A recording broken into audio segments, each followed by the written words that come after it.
देखो, दूसरा जो है इम्पॉर्टेंट कि इससे पहले हमने पढ़ा है कि वर्क ऑफ रेन से क्या होता है, कि रेन किस तरह अपने साथ सॉइल ब्लॉक लेती है। तो उसके बाद कि जब हमने पढ़ा है कि रेन से जो फ्लड्स आते हैं, काफ़ी रेन होने से फ्लड्स आते हैं, वो फ्लड अपने साथ जो soil top layer of soil बह कर तो किसी और जगह छोड़कर एक नई चेंज लाता है, डेल्टाज बनाते हैं। तो उसके बाद हमें अब हमारा जो टॉपिक है वर्क ऑफ आइस, कि आइस जो है ये किस तरह चेंज करती है, कि किस तरह सॉइल फॉर्मेशन वजूद में लाती है, कि आइस से क्या होता है। देखो, आइस जो है ये ऊंची चोटियों पे है, हाई ऑल्टीट्यूड पे होती है आइस। जहां पर ऊंची ऊंची चोटियां हैं वहां पर ग्लेशियर्स हैं। जब ये ग्लेशियर्स आहिस्ता आहिस्ता गर्मी की वजह से पिघल जाते हैं तो पानी बहना शुरू होता है, और जब ये ऊंची चोटियों से बहकर नीचे की तरफ आते हैं तो अपने साथ बहुत सारा मटेरियल लेते हैं। अपने साथ रॉकस बहकर लाते हैं, अपने साथ सैंड बहकर लाते हैं, अपने साथ बाकी जो मटेरियल है पहाड़ों से, जो जब ये नीचे की तरफ आते हैं, ये वाटर जब ग्लेशियर्स मेल्ट होते हैं तो बहुत सारी चीजें अपने साथ लेकर नीचे प्लेन्स की तरफ आते हैं। तो इनसे सॉइल की जो नई नई फॉर्मेशन है वो वजूद में आती है। तो फर्स्ट हम कहेंगे work of ice. Glaciers are the rivers of ice which erode the landscape by bulldozing soil and stones to expose the solid rock below। जब ग्लेशियर्स, जिनको हम कहते हैं रिवर ऑफ आइस, जब ये नीचे की तरफ इरोड होते हैं, नीचे की तरफ आते हैं, या कभी कभी ग्लेशियर जो होते हैं कि वहां पर एवलांचेस होते हैं, वो बड़े बड़े पहाड़ों को अपने साथ बहा कर लाते हैं। जब ज्यादा बर्फ होती है तो बड़ी बड़ी चोटियों के जो रॉक्स है वो अपने साथ बहा कर लाते हैं। तो इसी तरह ग्लेशियर जब पिघलते हैं, जिसको जो थ्रू आउट ईयर जो रिवर्स होते हैं वो ग्लेशियर्स की वजह से होते हैं। तो जो ही ये पिघलना शुरू होता है इसको कहते हैं river of ice which Erode the landscape. ये जमीन को अपने साथ बहा कर लाते हैं, बिल्डोजिंग सॉइल एंड स्टून्स, न कि मिट्टी को बल्कि स्टून्स को भी अपने साथ बहा कर लाते हैं। द सॉलिड रॉक्स बिलो, बड़े बड़े रॉक्स, इनको नीचे प्लेन एरियाज की तरफ लेकर आता है। Glaciers carried out deep hollows there, ये अपने साथ हॉलोज बनाते हैं, hollows. As the ice melt they get filled with the water. जो ये हॉलो, ये छोटी छोटी एक लाइक दैट हॉलोज की स्ट्रीम्स लाइक दैट, जहां से पानी उन चोटियों से पानी बहना शुरू होता है लाइक दैट।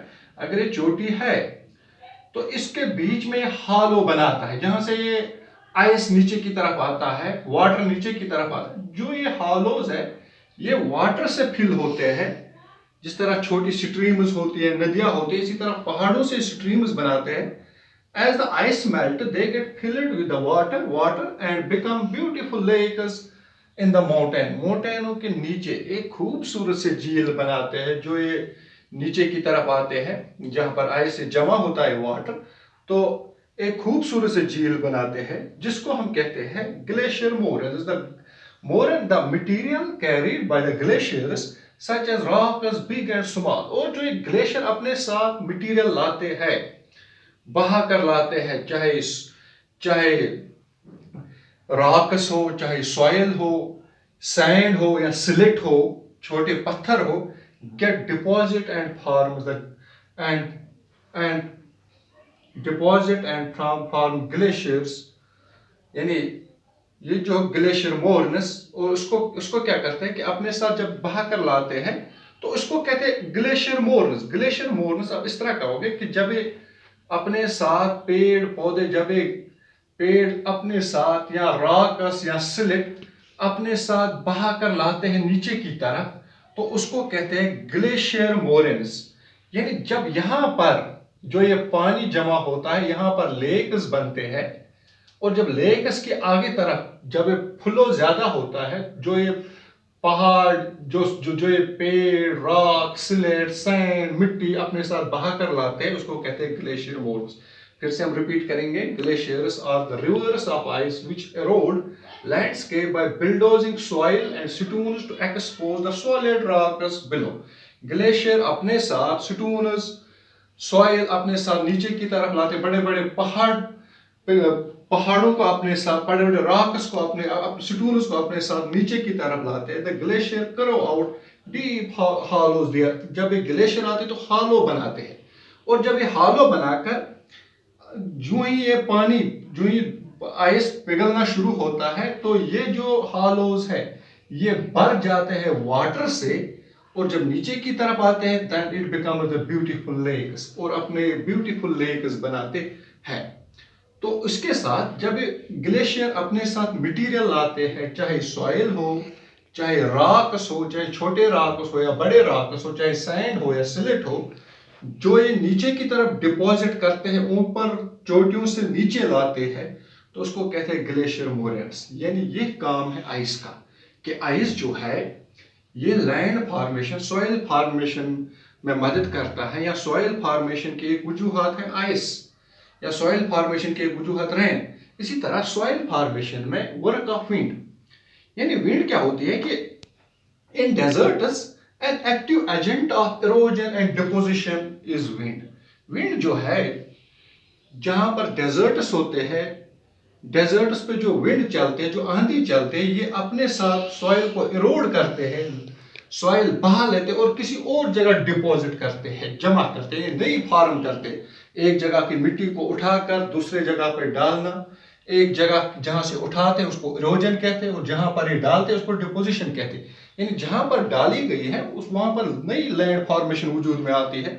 और इस तरह क्या होता है कि मशरूम रॉक्स, यानी मशरूम लाइक रॉक्स बनते हैं.